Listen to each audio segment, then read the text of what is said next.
Merhaba sevgili izleyiciler, kanalıma hoş geldiniz.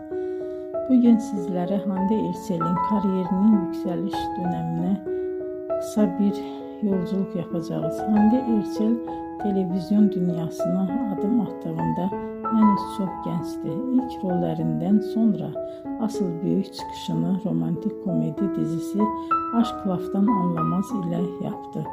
Bu dizide Hayat Uzun karakterini canlandırdı ve performansı büyük ilgi gördü. Dizi yalnızca Türkiye'de değil, dünyanın birçok ülkesinde yayımlandı ve milyonlarca kişi tarafından izlendi. Böylece Hande Erçel uluslararası bir hayran kitlesine sahip oldu.